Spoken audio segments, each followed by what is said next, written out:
I now hand the conference over to Mr. Mohit Kumar from ICICI Securities. Thank you, and over to you, sir. Thank you, Deepika. Good evening. On behalf of ICICI Securities Limited, I would like to welcome you all for the Q1 FY2025 conference call of Suzlon Energy Limited. From the management, we have with us Mr. J.P. Chalasani, Group CEO, Mr. Himanshu Mody, Group CFO. We'll begin with opening remarks, followed by a Q&A session. To be fair to others, request each participant to ask not more than 2 or 3 questions. Over to you, sir. Thank you.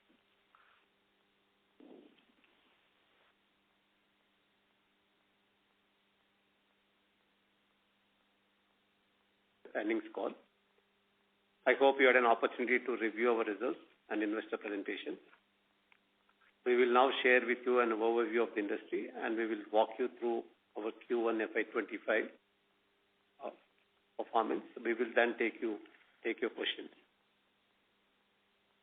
Q1 FY25 continues the growth momentum started in FY24 with unparalleled performance across financial and operational parameters. This is one of the best quarters in 7 years, wherein we have outperformed across various performance parameters. This performance comes as a result of several strategic and transformative steps the company took in the last 3 to 4 years, which we have been briefing from time to time. Robust, largest ever order book in the history of Suzlon of 3.8 gigawatt as on June 24 is a testament of superior technology, acceptability of our S144 WTC model, and customer confidence in Suzlon. This also reverberates with 29 years of proven track record with 32% market share on cumulative installed base in India. Suzlon also qualifies for government tenders post and would be selectively pursuing these orders, as we mentioned, as we discussed during our last call. Our endeavor remains to pursue quality orders with higher value and better margins. Globally, India ranks 4th in total wind installations with 46 gigawatts of installed onshore wind as on June 2024. Suzlon continues its growth trajectory with deliveries of 274 megawatt in Q1 FY25, which is 2 times of 135 megawatts in Q1 FY24. This quarter, industry did close to 770 megawatts of commissioning, which is obviously below the expectations. As per our estimates, there are sizable number of turbines in pre-commissioning phase, which could not be commissioned for different reasons, and would be commissioned in Q2 FY25. Indian wind sector, as per our estimate, should achieve installation of 5 gigawatts in FY25.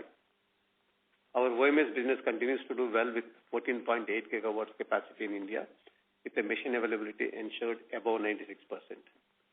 Our top priority would remain timely execution of our robust order book while upholding the highest standards of quality and ESG. Our pioneering business model of end-to-end offerings for wind energy value chain, fully integrated supply chain, track record of project execution, and best-in-class service cannot be easily replicated, which provides us with a strong, differentiated competitive advantage. I would now like to invite Himanshu to take you through our financial performance. Thank you, JPC sir, and good evening, ladies and gentlemen.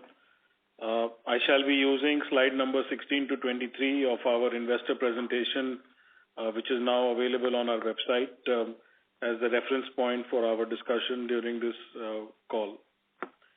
Q1 FY25 has seen us register robust improvement in all key performance parameters, and our fundamentals have further strengthened with a focus on the bottom line. We have made deliveries of 274 megawatts in Q1, which is more than 2x as compared to Q1 of FY24.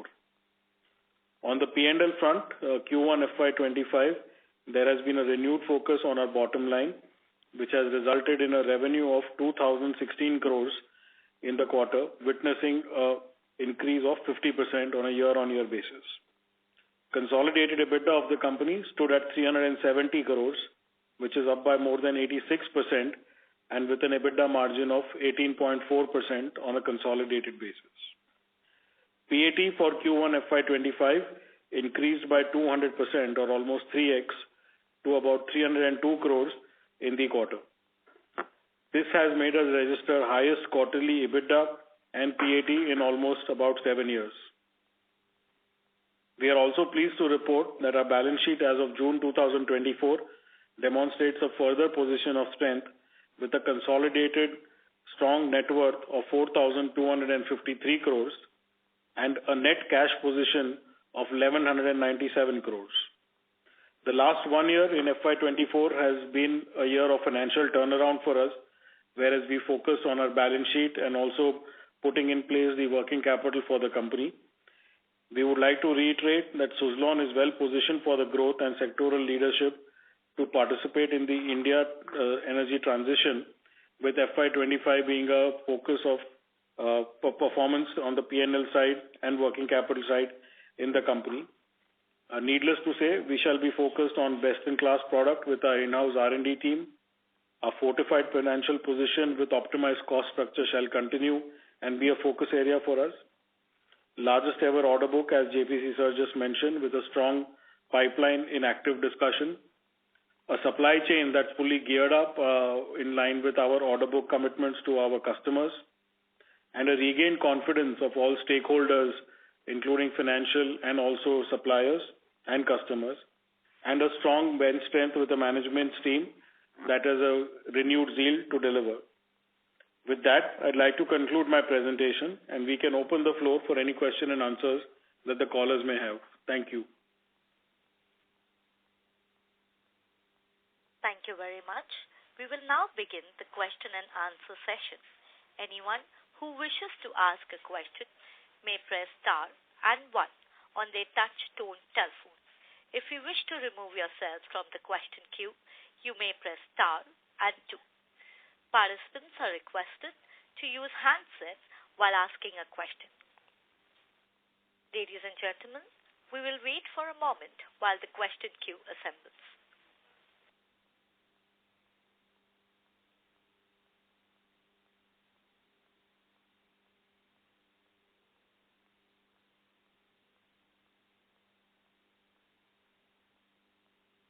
The first question is from the line of Sumit Kishore from Axis Capital.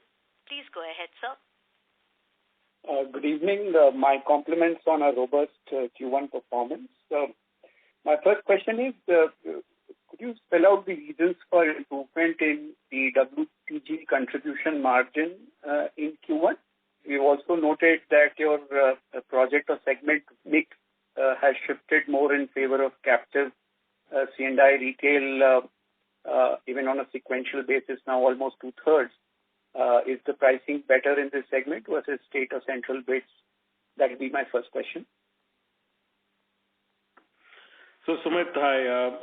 On the margin, of course, whilst we've reported close to 23% contribution margin on the WTG segment, it is not something that may be sustainable because this quarter saw a lower activity on the project execution side.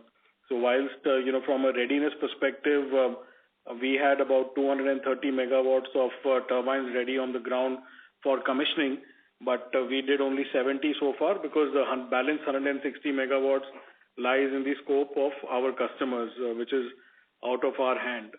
Had that kicked in, there may have been certain delta revenue and cost which may have pulled down the margin a bit.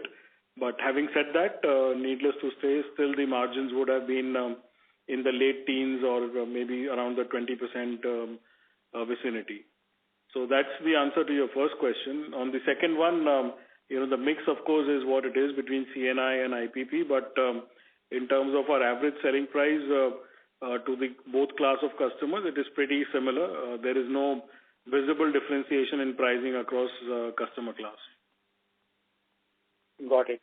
And my second and last question is, for S144, how many WTG sets have been delivered or installed so far? So if you could give your experience of how that particular turbine is operating on the field and any other experiences in terms of commissioning this.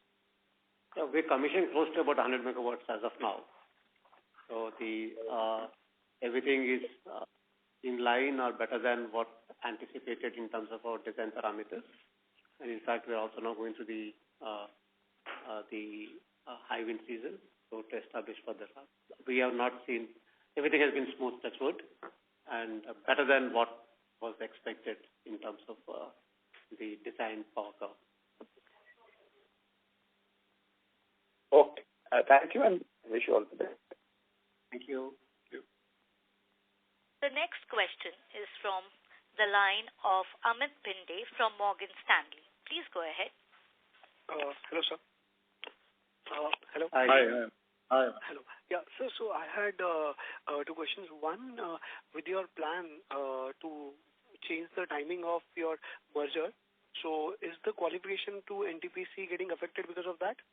And second thing that I wanted to ask on similar lines is that you have made a framework agreement with CESC, so if you can give some details on that one. That's my first question. On the NTPC, we did discuss last time. We said that we qualify and we participated in that bid, a large bid, and we're waiting for the results.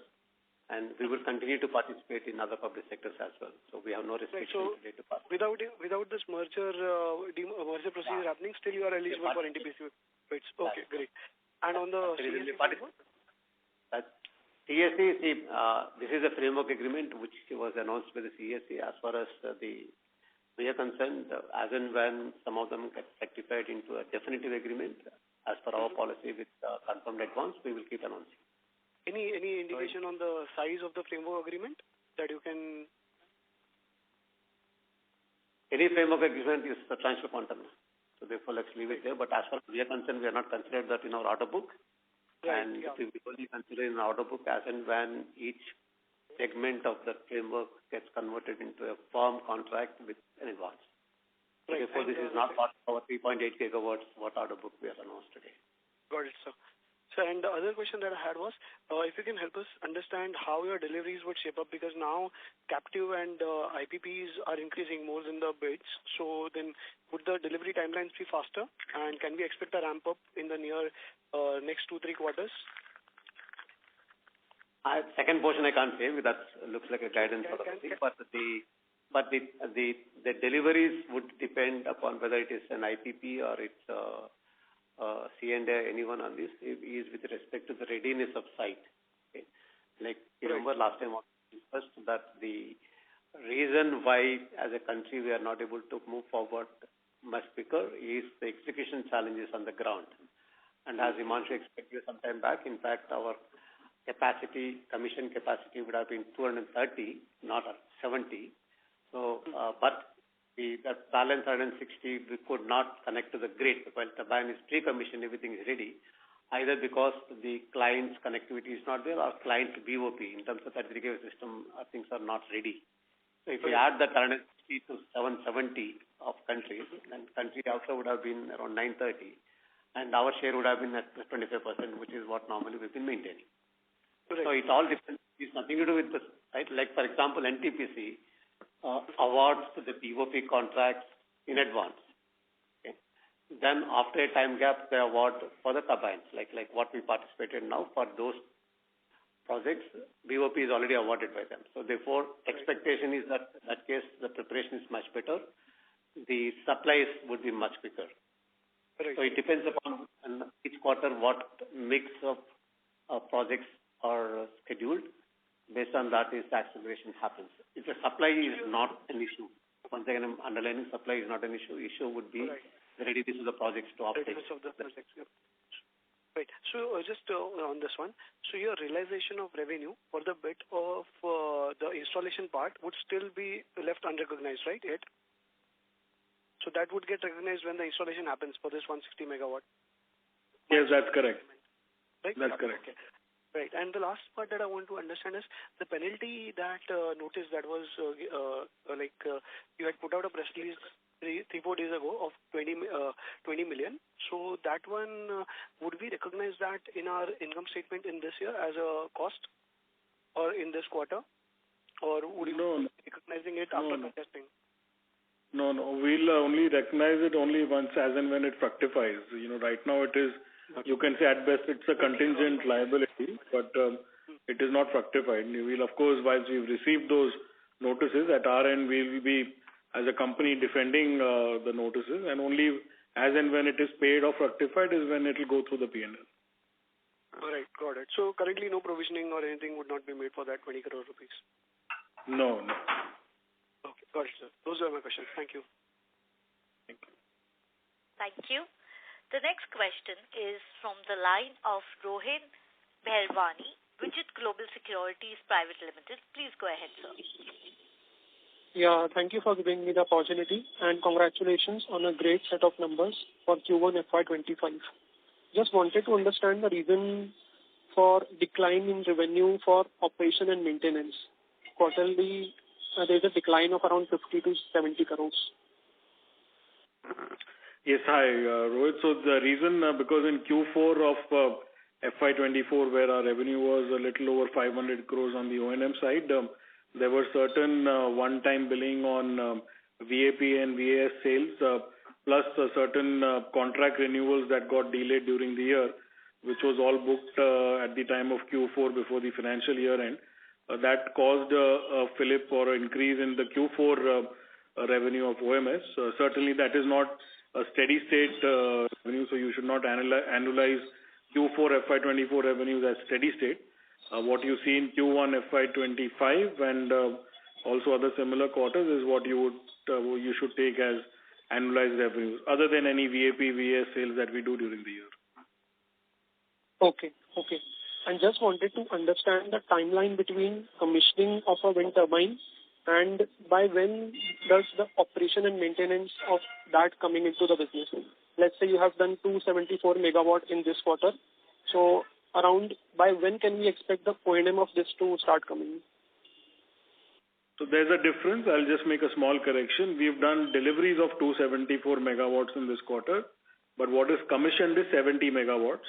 So I will use 70 megawatts as a reference point. So let's say if 70 megawatts is got commissioned in Q1 of FY25, anywhere between 2 to 3 years is our warranty period that we give to our customers. So which means that Q1 FY27 or Q1 FY28 is when this 70 megawatts would start earning revenue from an O&M basis. Okay.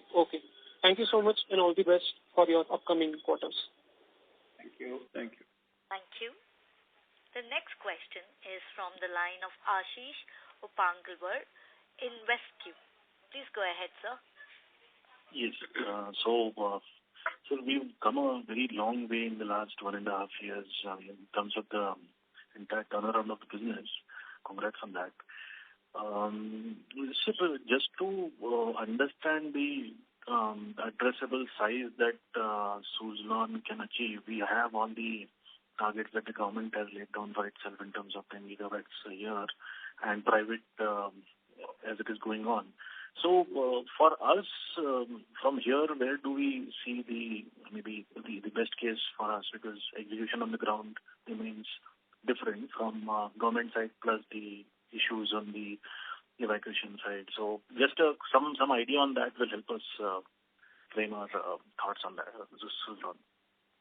Let's talk about sector that would give you what Suzlon will do, because there's always a correlation between how much sector does and how much Suzlon.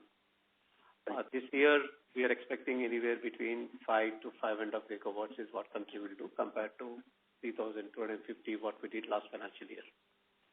And our expectation is that this will in FY26 would go up to anywhere close to 6.5 to 7 gigawatts. And thereafter, from FY28 onwards, we expect it to be anywhere between 8 to 9 gigawatts. Okay.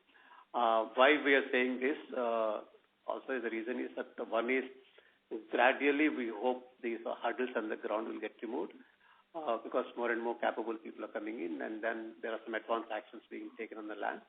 And also the government of India, as we mentioned last time, is now started acting on removing the hurdles for wind. In fact, just 2 weeks back, they issued the guidelines and revised guidelines on micro-siting, removing some of the hurdles. So if that is the rate, 5.5, then next year about 7, then following year about 8 to 9, is what is the opportunity, then you can always think that what should be our, where will we be from that point of it, rather than me saying that how much Suzlon will do. And we always know that what is the correlation between what country does and what Suzlon does. Sure. I'll take that as a guidance rather than giving a guidance on the company's strength. Correct. So what's the executable capacity now as we stand today, and just to understand how much we will have to do in case these numbers on the overall macro of India come in till FY28? Come again? So what's the current capacity in terms of how much we can deliver in case the demand side picks up, as you said, FY26, 27. So what's the capacity right now? Our supply today is, supply capacity is anywhere between 3.5 to 4 gigawatts. We can easily supply per year, which will get further expanded, let's say in FY26 and FY27. Okay, got it. But then please understand, I keep each time clarifying this, when you talk about manufacturing capacity is provided your machines are constantly loaded. Okay? Right. Assuming that month to month there is a load of that nature. It cannot happen that 4 gigawatts means that, first quarter nothing happens and second quarter suddenly picks up, third quarter nothing happens. Then this gets constrained. Capacity, what is lost in a quarter, in a month is lost. So, say 70% better assumption to go with? Sorry? 70% utilization would be a better assumption to go with, or we can, given the seasonality issues? Your guess versus my guess is with respect to the offtake on the particular projects which are scheduled for delivery in that quarter. Got it. Yeah. It could be 100%, and it could be as low as 50 to 60%. It all depends. It would vary from quarter to quarter depending upon which projects are scheduled to be delivered during that quarter. Some projects are well prepared. Like, for example, I said that if NTPC, we win that, let's say, one, there's an advanced preparation by NTPC. So, therefore, it's much more predictable for supply of your turbines. This will keep changing. I'm not trying to dodge your question, but, it all depends upon quarter to quarter. We need to keep monitoring. I understand that. Yeah. Yes. Thank you, sir. Thank you. The next question is from the line of Barani, Avendus Park. Please go ahead, sir. Yeah. Good evening, sir. Am I audible? Yeah, you are. Yeah. So this guidance you've given for the year of 5.5 gigawatts of execution at the country level, does it include CNI or is it only disconnected? Total. Total wind capacity connected to the grid. So including CNI? Yeah. Okay. Except for those, if at all there are any capacities which are not connected to the grid, they are behind the meter. Understood. Okay. So this is the total potential. And the second question is on the auctioning or awarding of projects. So we know government wants to achieve about 50 gigawatt overall for the year and about 10 to 15 on wind. So where are we on that target in the first quarter? Meaning how much has been auctioned or awarded? Bidding is huge. I think we lost count of bidding. In fact, there is a huge amount of bidding completed projects awarded where there are, they're now chasing the bid one waiting for the PSS to be signed so that they can move it. And even if you look at currently as we speak, just in the month of June, different awards put together, there are about 3.7 gigawatts awarded projects just in 1 month of June. And today, there is about 7.5 gigawatts of the bids submitted and another 13 gigawatts of bids called for. Forgetting about the bids awarded and pending for execution, which is close to 20 gigawatts. Okay? And we already have another 4 gigawatts awarded in the month of June, another 20 gigawatts bids either submitted or called for. So, I don't think that this is all in addition to the C&I. And in fact, if you look at our the order book, 2/3 is C&I and 1/3 is the bid PPS. So I don't think there is any concern with respect to whether the government is coming out bidding or whether there is enough volume. What as a country we need to only concentrate on is how much can we commission each year. So I don't think there's any issue with respect to the market availability or not. That is, at least for the next few years, at least 2 to 3 years, we really don't need to worry about other opportunities in the market. sector as a whole, including Suzlon. Okay, that's clear. My final question is clarificatory in nature. So you mentioned about 274 we delivered, but commissioned is around 70.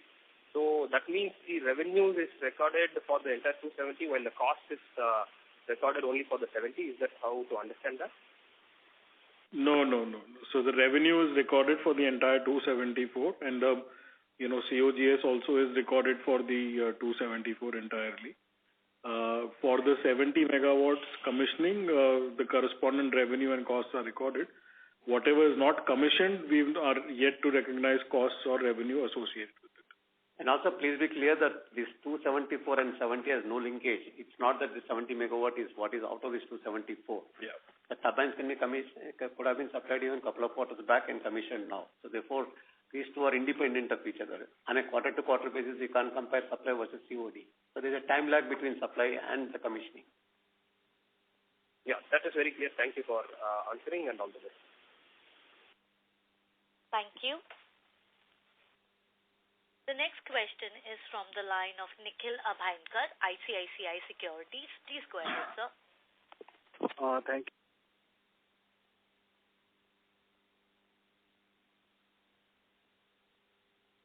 Hello? We lost you. Hello? Am I audible? Yeah, now you're audible. Yeah. Go ahead. Thanks. So thank you and congrats on a good set of numbers, sir.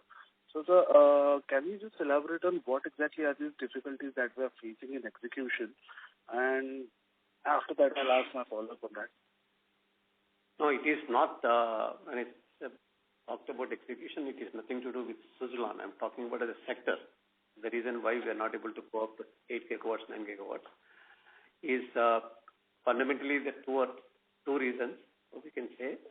One is the availability of land and the pathways, and more importantly, continuous availability of pathways. You might have taken a pathway to take your turbine and do everything, but there could be, after you've taken it, then again there could be issues locally with people to do that. Because please understand that wind projects are scattered. They are in an open area. They are not in a closed area like what you do a solar or you do a fossil fuel-based plant. So that's the major concern today everybody is facing in terms of the land, and also because most projects got concentrated in Karnataka today. So therefore, there is more pressure there, and also the regulations in Karnataka for land acquisition is very cumbersome process. That's one state which still has, you need to convert into non-agricultural, because many other states have changed over saying that, okay, if it is renewable, it's automatic conversion, you don't need to do that. So therefore, the whole process itself is too long in Karnataka. On top of it, everybody is in Karnataka. So the whole state is stressed out for that.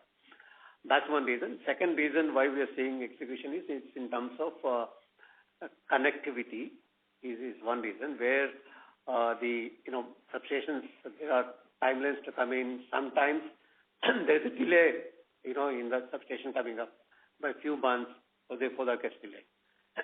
Third is that the BOP capacity building is still happening in the country, because no other OEM does end-to-end except Suzlon.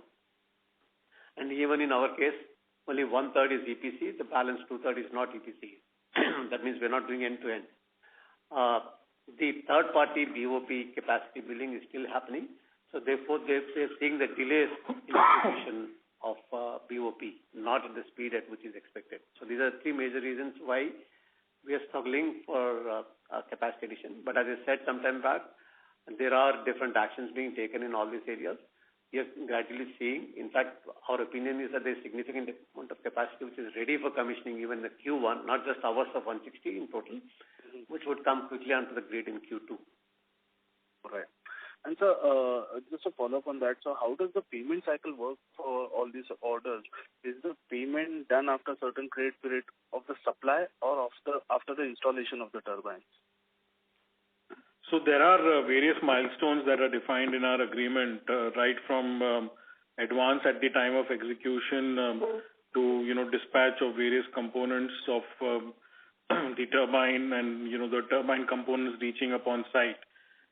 So based on the various milestones defined in the agreement, we receive a chunk of the payment. I mean, I don't want to say the percentage in terms of payment that is received till turbine reaches site. But fair to assume that a large chunk of the payment is received by the company upon commissioning or erection of the turbine.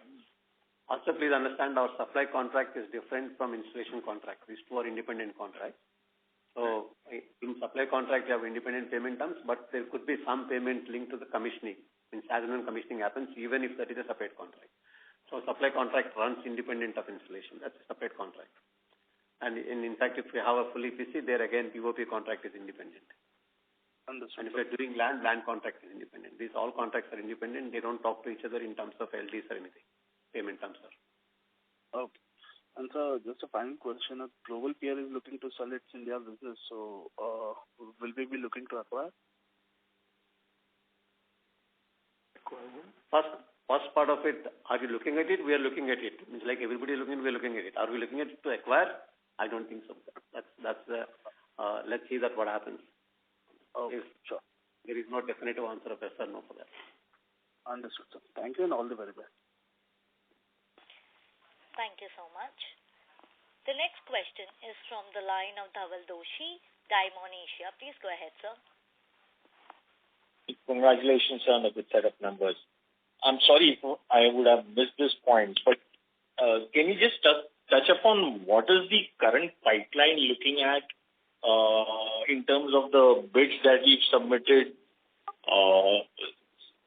Secondly, what kind of inflow numbers do we expect to go through as far as this year is concerned? I know you won't give me an exact guidance on this, but some color in terms of how do you see things for this year? No, first thing is we don't submit any bids. If you're talking about the government-run bids, we don't participate in that bidding. Those are the IPPs which run the bids, and then IPPs come to us for equipment supply contract. Only bids we participate is that public sector for selecting equipment supplier, they run a bid, like NTPC, which was the question previously. That's where earlier we were not participating because we were not able to meet the financial criteria. Now we meet that and we started participating in the bids for NTPC and other public sectors. That's the only bids we participate where there is a bid for equipment supply. Generally, private sector doesn't run a bid. They just invite you to discuss. So if I have to rephrase my question, what are the kind of tie-ups or that we could have for which either the IPP or Suzlon itself is under various bidding process, and we could expect some kind of an outcome of this? Nobody does that arena has gone where people used to have a pre-bid tie-up. In the initial stages of SECI 1, SECI 2, SECI 3, maybe up to 5, 6 people used to have pre-bid tie-up. But now every IPP is experienced, they know the pricing. So they will talk to you at the most for some budgetary cost, but they take their own judgment on what would be the EPC price, the equipment price, and go ahead and bid. If they win the bid, then they'll come and talk to us, saying that, will you please supply and negotiate a contract. There is no pre-bid arrangement per se in anymore on this. It used to be there earlier. We did have many pre-bid things, but in the current system, it doesn't exist. So people bid on their own without any pre-bid tie-up. Okay. Some sense on what could be the order inflow for the year and the time frame over which the existing order book needs to be executed. What is going to come, obviously you will know whenever it comes, and we keep announcing it. So therefore, you would see that there is a large, like Himanshu mentioned it in opening comments, there are a large pipeline which under discussion on the table. But till it is closed, contract signed, and we receive confirmed advance, then obviously we don't take that as an order. So there is no point in talking about how much is under discussion. There is substantial amount which is under discussion. No, so what I was referring to was the kind of order inflow that we are budgeting or we are targeting, some sense of numbers, some growth numbers, and the time frame over which the existing 3.8 gigawatt needs to be executed. Two separate 3.8 gigawatt. That 3.8 gigawatt is between this year and the next year, most of it. Some part of it would be early FY27. Okay. And on the order inflow, so any targets that you would want to give or? no guidance on that, please. Thank you so much.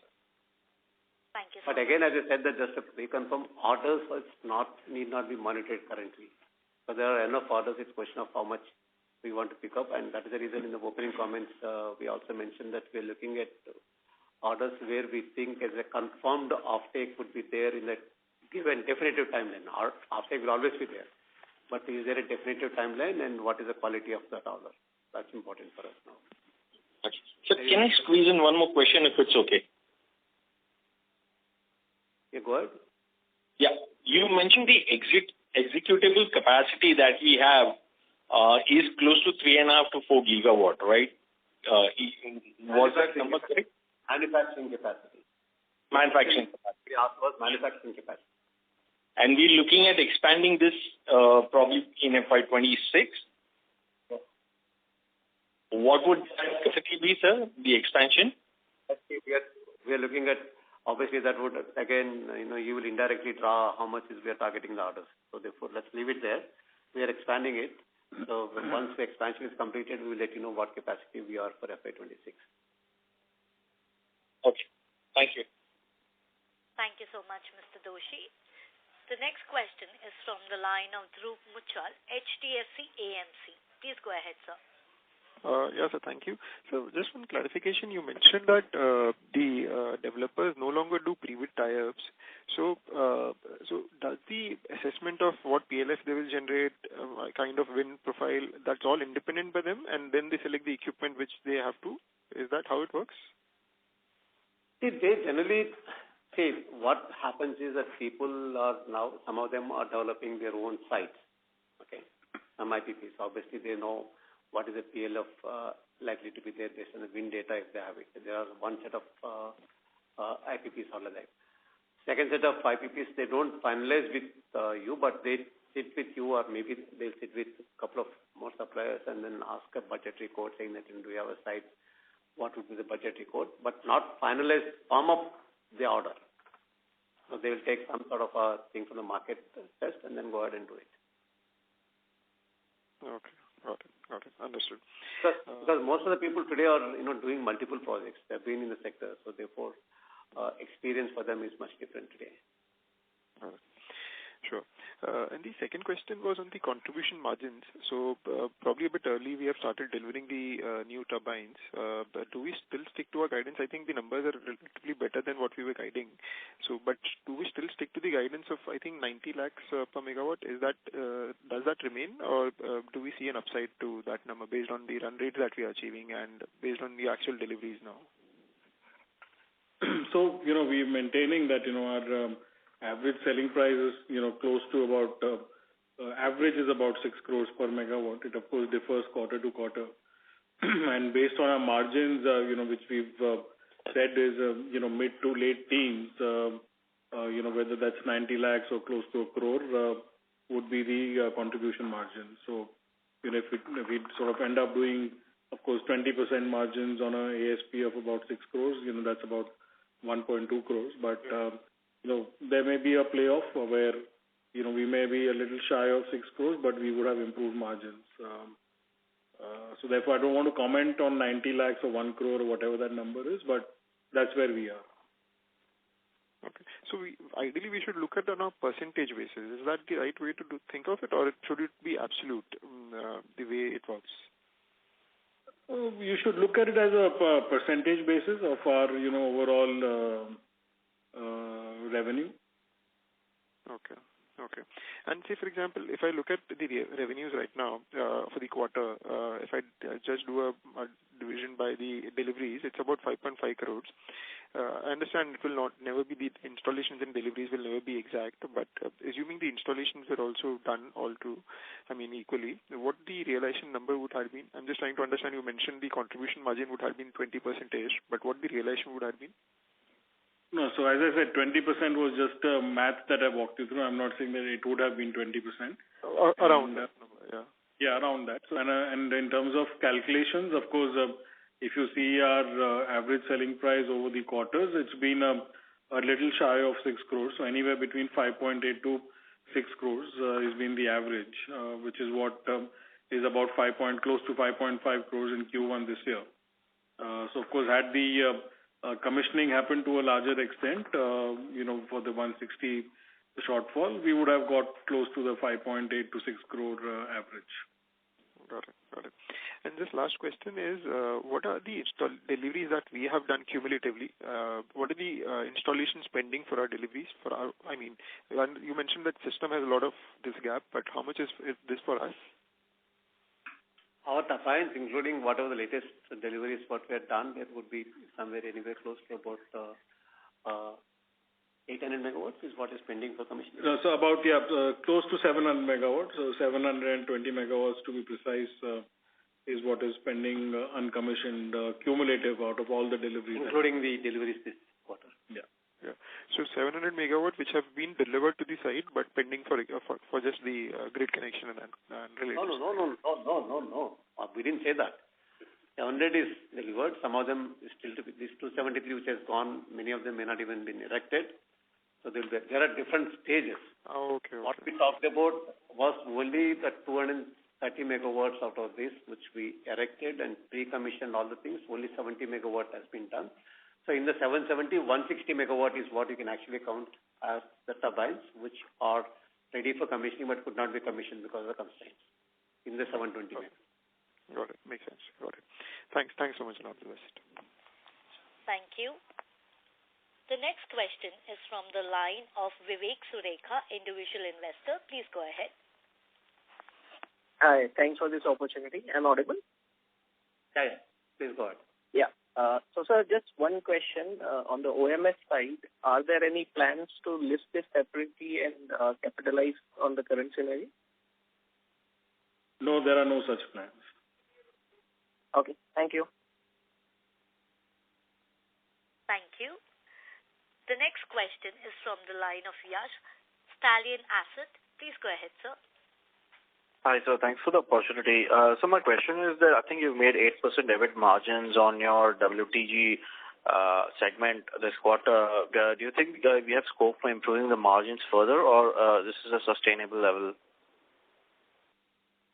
So, difficult one to say, but yes, we are seeing that the economies of scale and the volume play is playing out. So, whatever historical margins that we've seen, thin margins that we've seen, is hopefully a thing of the past.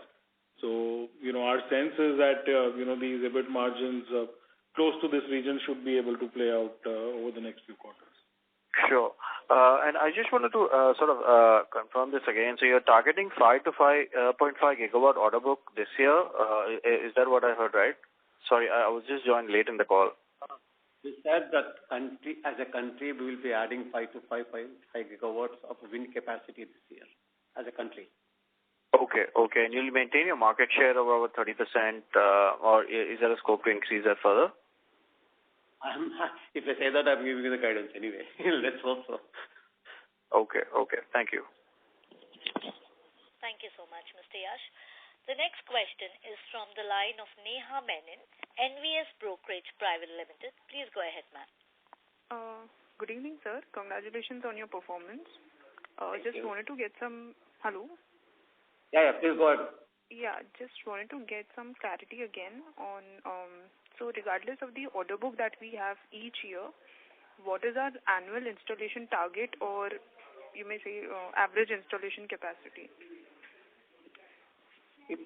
It's not an installation capacity which would vary on various factors outside on this. What we talk about is that what is our manufacturing capacity, means like what is our supply capacity. This is what we mentioned. Currently, we can supply anywhere between 3.5 to 4 gigawatts. Okay. And which would expand further. Okay, sir. Yeah. Thank you. Thank you. Thank you, Ms. Menon. The next question is from the line of Pratik Giri, Shubh Labh Research. Please go ahead, sir. Hi, am I audible? Yeah, you are. Please go ahead. Thank you. Sir, congratulations on good set of numbers. I have one small query. Recently, we read about Niti Aayog, trying to indigenize the wind energy equipments which are there. So I was just trying to understand currently in the entire bill of material, how much of that BOM is actually import dependent? For us, it's not applicable because we are much above the number what they're talking about. Our import, our domestic component is much higher than what they're talking about. So this is basically meant for other players. That's a non-issue for Suzlon. Understood, sir. Very helpful. Thank you, sir. That's it from my side. Thank you, Mr. Giri. Before we take the next question, we would like to remind participants that you may press star and 1 to ask a question.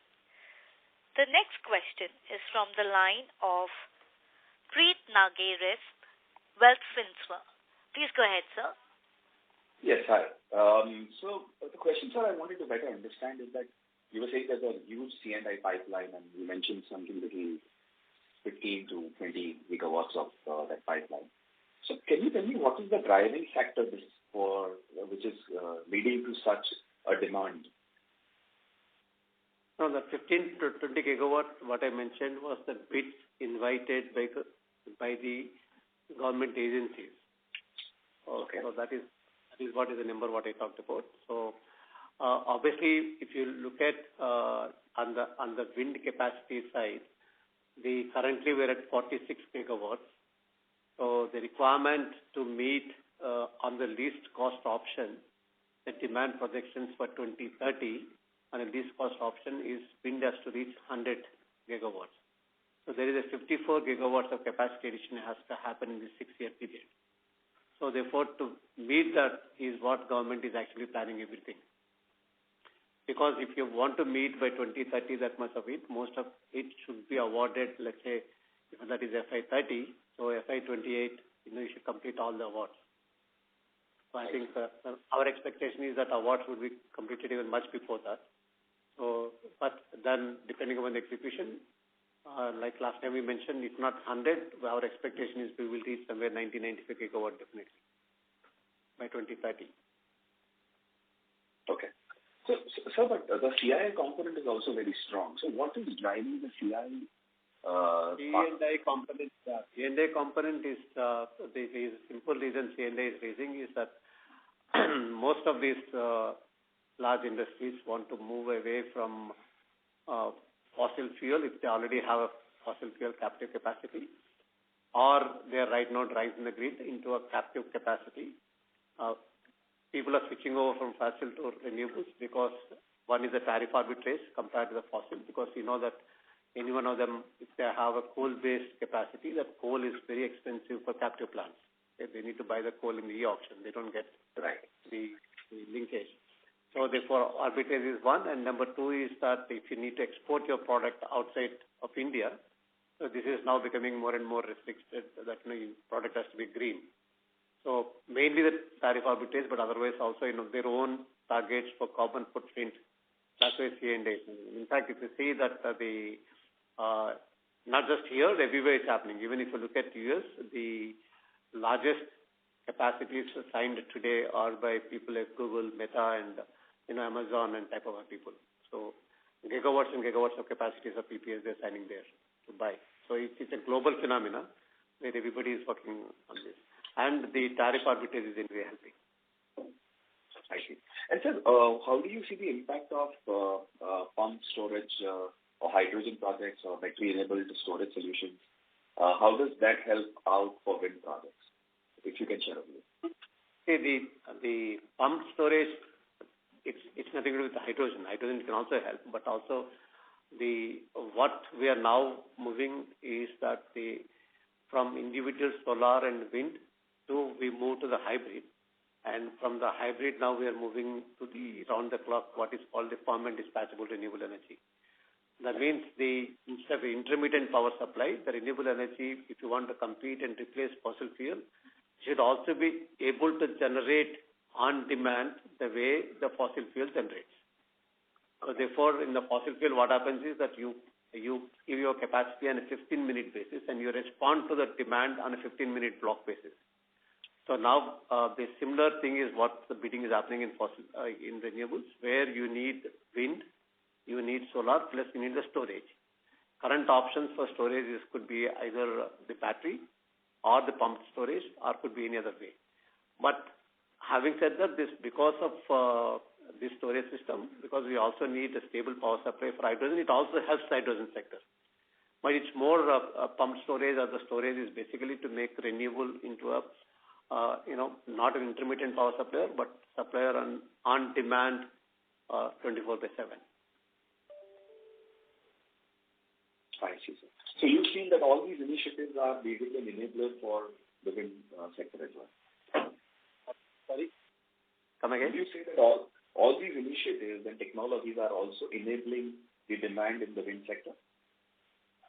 Yeah. See, today, if a load following FDRE bid, okay, when I say load following is that your client, with an utility company or if it is a C&I company, can give you what is the load profile on a 15-minute block basis for 8760 hours in a year, and you're supposed to set up capacity.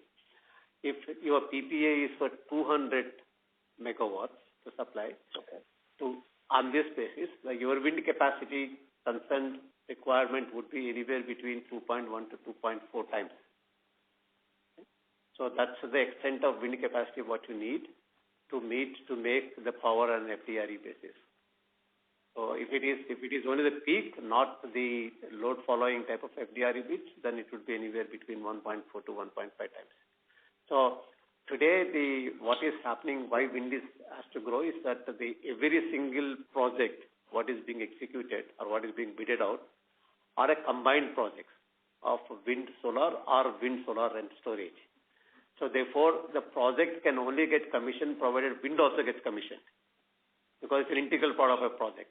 So therefore, today we reach a stage where how much wind capacity is commissioned would decide the total RE capacity getting commissioned. That's why wind is becoming critical. That's the reason you see more and more attention of government towards removing the bottlenecks for wind sector. Wonderful. Thank you so much, sir, for explaining, and wishing you all the best. Thank you. Thank you, sir. The next question is from the line of Dipesh Kashyap from Invesco MS. Please go ahead, sir. Yeah, hi team. Thanks for the opportunity. So I'm looking at slide 22. I just want to understand what causes this volatility in the contribution margins. Is it the mix of O&M and WTG? Yes, Dipesh. So, as the share of business of the WTG goes up in the consolidated pie, the contribution margin on a consolidated basis will, of course, keep reducing, because, as you know, the contribution margin in O&M is at almost about 65-66%, whereas in WTG for this quarter it has been about close to 23%. So in the overall revenue pie, the more the WTG business, the consolidated contribution margins would keep reducing. Understood. And the fixed expenses that are below this, right, employee and other expenses, I see that other expenses are constant year on year. So how do you expect them to grow? Like, will it be fair to take it like 10-15% increase year on year? Yeah, I think that's a fair estimate, about 10% increase, because, of course, correction in sort of operating costs plus certain employee cost. In addition to that, we are also incurring certain one-time operating expenses this year in, getting our systems and processes right by engaging various consultants. So that may attract, some small capex and one-time P&L costs as well, which may look a little, the fixed cost may look a little inflated for this year, but I think those are one-time costs for long-term benefit of the organization. Although they may not move the needle significantly, but your assessment is correct. About 10 to 15% increase on the fixed cost is what you should assume. Understood. And secondly, sir, your current EPC mix is around 33-odd%, I think, if I remember it correctly. How do you expect it to grow with your order book that is in the pipeline? Yeah, it's actually growing. We've been at around 23-24%. Now it has come to 33%. As our land development, what we talked about earlier, in advanced land development, as that keeps increasing, so that our EPC percentage should increase. And so how should we think about the working capital then? Because I think the working capital days have been a little stickier. They have not been coming down. So as the EPC contribution increases, do you expect to worsen further, or how should we think about it, sir? It's not related. While these two are not directly related, Dipesh, but working capital is something that we said we are working on constantly, and you may not see a significant improvement quarter over quarter, as in 1 or 2 quarters, but directionally we are striving towards improving the working capital mix. As I've always maintained, we don't want to give a target and as to what the NWC will be and by when.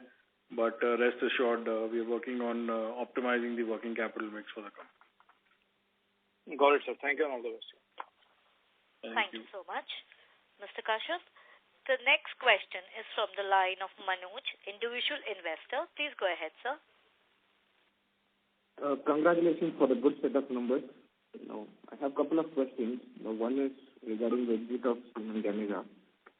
So how it impacts our market share, how much we can tentatively it might increase? Sorry, so your voice is muffled, Manoj. Very difficult to hear you.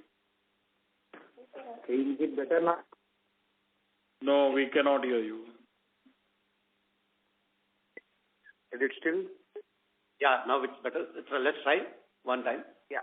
So the first question, regarding the exit of Siemens Gamesa in India. Okay. So how much market share, will it increase in case of Suzlon? And the other one is, regarding the offshore business. Right. We have a government has announced a viable gap funding regarding that offshore business.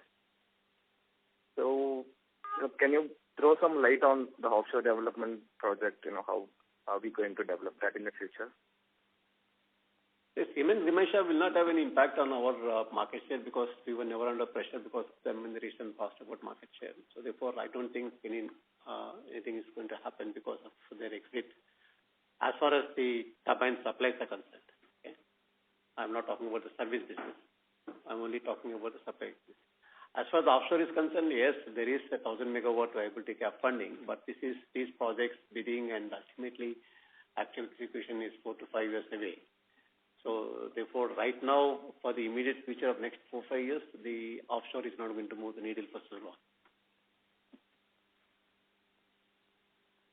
So, but that's the future, right? Can I mean, right? Yeah. No, the future, it all depends. Like we explained earlier, the offshore in India is different from offshore outside India. In case of India, the generation gap between onshore to offshore is not significantly different compared to what is in Europe and other places. Generation gap not being very high means PLF not being much different, but the cost being very high. So therefore, cost of generation today, as we see today in the offshore, is very high. It's anywhere between 7 to 8 rupees. So therefore, that sort of levels at this stage, I don't think you could actually go and sell the power unless there is a viability gap funding, and viability gap funding can come only for initial set of projects to encourage offshore to happen. So offshore to become a significant potential for us or for any player is still far away. So while we are prepared, we're not saying that we will not get prepared, and we're preparing because we do have an experience of offshore as part of when RE Power was part of us. In fact, they are including our current Chief Technology Officer. Everybody is well experienced in offshore. We are prepared for that, but for a guidance purpose, I don't think it's going to change needle much in the near future. Thank you. Thank you, sir. Thank you so much for the information. Thank you. Thank you, Manoj.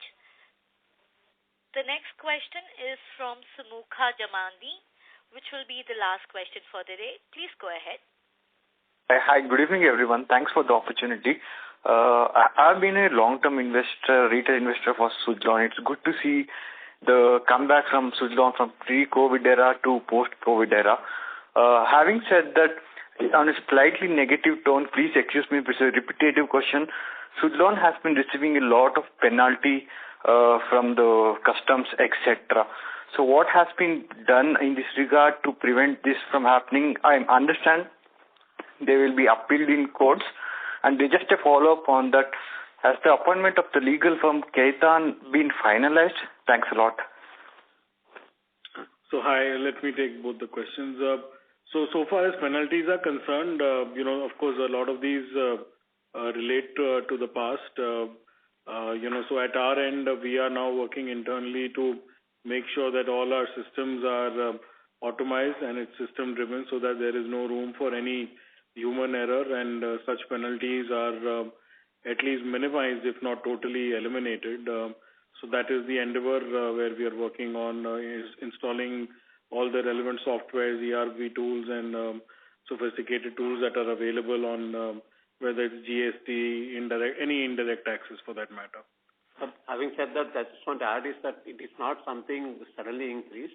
Yeah. What you're seeing is a new regulation where anything happens, you're supposed to inform the stock exchange. So therefore, that's why you're seeing this for every single company. It is not something suddenly we started getting penalties. Any company, for that matter of fact. It's a regulation today. If you get a notice, you need to inform. So, of course, that is one. On the Khaitan, the Khaitan was appointed, and as we informed the stock exchanges at the end of our board meeting, the report was presented by Khaitan to our board, and they have found no non-compliances whatsoever in the company. There are certain suggestions that Khaitan has made for, recommendations, I would say, for improvement and best practices adoption, which the company shall consider for implementation in a phased manner over the next few quarters. But the report has been absolutely clear without any red flags or any non-compliances being reported in the report. And the same has been presented to the audit committee and board 2 days back. And the same has also been disclosed by us to the exchanges. Thanks a lot. Does that include grievances from the independent director as well, if I may ask, please? Just specific to that only. Okay. Sure. Yeah, that's all from me. Thanks a lot. Thank you so much. Ladies and gentlemen, I would now like to hand the conference over to the management for the closing comments. Thanks for everyone for joining this, and we would continue to keep interacting with you, and even post this conference, if there are any further questions, any further information required, my colleagues from IR are always available, and we are also always available for any specific information you people need. Thank you so much for joining us.